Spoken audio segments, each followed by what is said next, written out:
आदाब, मैं हूं डॉक्टर आफाक अहमद। नालियों के किनारे बसी झोपड़ियां, संकरी गलियां, तरह तरह के उद्योग और इन सब के बीच रोज जन्म लेती हजारों लाखों ख्वाहिशें, ये धारावी है। एशिया का सबसे बड़ा स्लम यानी झुग्गी बस्ती। देश की आर्थिक राजधानी मुंबई में बसे धारावी का विकास करके उसे नया रूप देने का काम दिन ब दिन तेजी से हो रहा है। 600 एकड़ में फैले धारावी के विकास की चर्चा नई नहीं है, ये करीब 2 दशकों से चल रही है। अब धारावी की झुग्गियों को हटाकर एक टाउनशिप बनाने की महत्वाकांक्षी परियोजना पर काम चल रहा है। इसका नाम धारावी रीडेवलपमेंट प्रोजेक्ट है। भविष्य की धारावी में करीब 10 लाख से ज़्यादा लोगों के लिए फ्लैट, स्कूल, अस्पताल जैसी कई चीज़ें बनाने की योजनाएं बताई जा रही हैं। इस प्रोजेक्ट को पूरा करने की जिम्मेदारी नव भारत मेगा डेवलपर्स लिमिटेड को दी गई है। इस प्रोजेक्ट में 80% भागीदारी अडानी ग्रुप की है और 20% महाराष्ट्र सरकार की। पहले ये काम Dharavi redevelopment project private limited के नाम के तहत हो रहा था। एक तरफ जहां कई लोग इस प्रोजेक्ट के बारे में सकारात्मक नजरिया रखते हैं, वहीं दूसरी तरफ कई के मन में आशंकाएं भी हैं। आशंकित लोगों से बात करने से लगता है कि उनके सामने चुनौतियों का पहाड़ खड़ा है। ऑस्कर विजेता फिल्म स्लमडॉग मिलियनेयर या देसी हिप हॉप पर बनी फिल्म गली बॉय से मशहूर धारावी की नई तस्वीर और नई कहानी क्या होगी। इस प्रोजेक्ट का नाम धारावी रीडेवलपमेंट प्रोजेक्ट है। ये महाराष्ट्र सरकार और उद्योगपति गौतम अडानी की कंपनी की साझेदारी के साथ अमल में लाया जाएगा।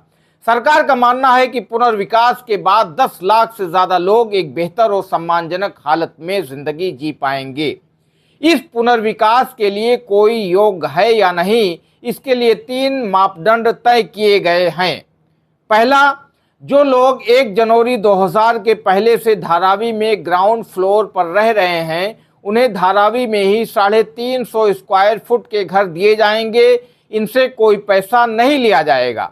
नंबर 2, जो लोग 1 जनवरी 2000 से 1 जनवरी 2011 के बीच धारावी में ग्राउंड फ्लोर पर रह रहे हैं, उन्हें धारावी के बाहर प्रधानमंत्री आवास योजना के तहत घर दिया जाएगा।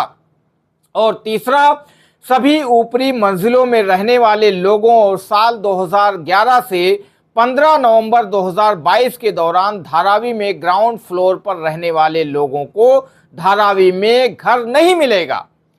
हालांकि उन्हें मुंबई के किसी और हिस्से में किराए पर बसाने की बात हो रही है, वे चाहे तो बाद में इसे खरीद भी सकते हैं। इस काम के लिए मुंबई के अलग अलग हिस्सों में ज़मीन ली जा रही है। हालांकि मुंबई में पुनर्वास का काम स्लम रिहेबिलिटेशन अथॉरिटी SRA के जरिए होता रहा है।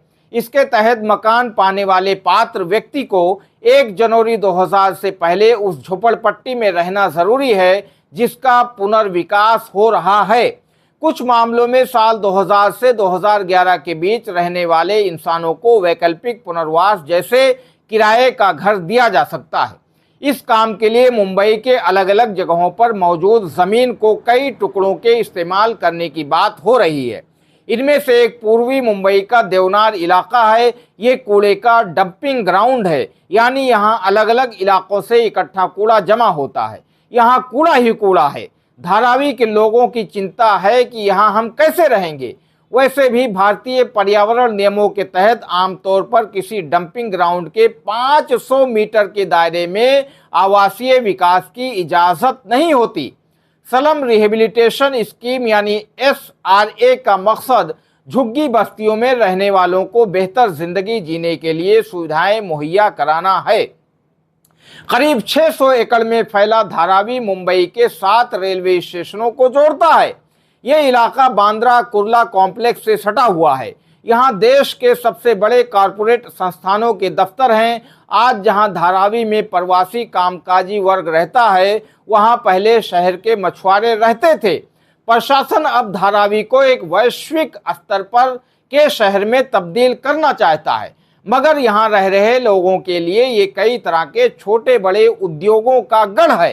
साथ ही यहाँ की विविधता भी अनोखी है।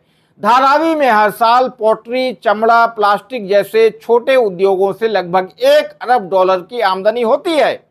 इससे करीब 1 लाख लोगों को रोजगार मिलता है। धारावी की अनोखी बनावट भी यहां अलग अलग व्यापार चलाने में मदद करती है। लिहाजा पुनर्विकास के दौरान यहां की जनता और उनके व्यापार के पुनर्वास को एक बड़ी चुनौती के रूप में देखा जा रहा है। करीब 12 एकड़ में फैले कुम्हारवाड़ा में धारावी के सबसे पुराने वासी कुम्हार रहते हैं।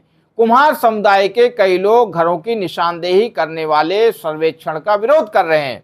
धारावी का चमड़ा उद्योग दुनिया भर में अपने लेदर के उत्पाद भेजता है। जानवर की खाल साफ करने से लेकर उसे अलग अलग चीजें बनाने तक का काम यहीं पर होता है। पुनर्विकास की परियोजना से चमड़ा व्यापारी भी चिंतित हैं।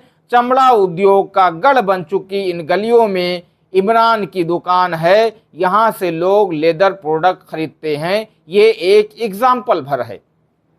वहीं धारावी रीडेवलपमेंट प्रोजेक्ट के सीईओ SVR का कहना है कि ये दुनिया का सबसे बड़ा शहरी नवीनीकरण प्रोजेक्ट है। हमारी योजना एक गेम चेंजर है। धारावी की गलियां इतनी संकरी है कि यहाँ टॉयलेट, पानी कुछ नहीं था। हम सबको घर देने के सिद्धांत के साथ काम कर रहे हैं, चाहे वह योग हो या अयोग। वो आगे कहते हैं, हम कई लोगों को किराए के घरों की सुविधा भी दे रहे हैं। उन लोगों के पास सरकार की तरफ से तय की गई कीमत पर इन घरों को खरीदने का मौका भी होगा। साल 2004 में सबसे पहले इस प्रोजेक्ट पर चर्चा शुरू हुई थी। तब से ही ये परियोजना विवादों में घिरी रही है। करीब 2 दशकों तक बोली लगाने वाली बिडर्स की कई कंपनियां आईं, मगर बात नहीं बनी। आखिरकार नवंबर 2022 में अडानी ग्रुप ने बिड जीती। हालांकि साल 2019 में दुबई स्थित सेकलिंक टेक्नोलॉजीज कॉरपोरेशन ने अडानी के खिलाफ बिड जीत ली थी, मगर तकनीकी आधार पर उसे टेंडर नहीं मिला। सोचिए तकनीकी आधार क्या रहा होगा। हुआ ये था कि कंपनी ने अपने टेंडर में रेलवे की 47.5 एकड़ भूमि को शामिल नहीं किया था। यह मुद्दा विवाद का विषय बना और अदालत में भी गया था। हालांकि बाद में ये मामला अडानी ग्रुप के पक्ष में गया। दूसरी ओर विपक्षी दल कांग्रेस ने आरोप लगाया है कि इस प्रोजेक्ट से मुंबई के लोगों को नहीं, बल्कि प्रधानमंत्री मोदी के नजदीकी माने जाने वाले गौतम अडानी को फायदा पहुंचेगा। वहीं मुंबई भारतीय जनता पार्टी के अध्यक्ष आशीष शेलार ने कहा है कि यह परियोजना एक जरूरत है और प्राथमिकता की परियोजना है। जो लोग इसका विरोध कर रहे हैं वह अर्बन नक्सल हैं। सोचिए, पिछले दिनों मुंबई दौरे पर आए कांग्रेस सांसद राहुल गांधी भी धारावी के चमड़ा उद्योग से जुड़े लोगों से मिले थे।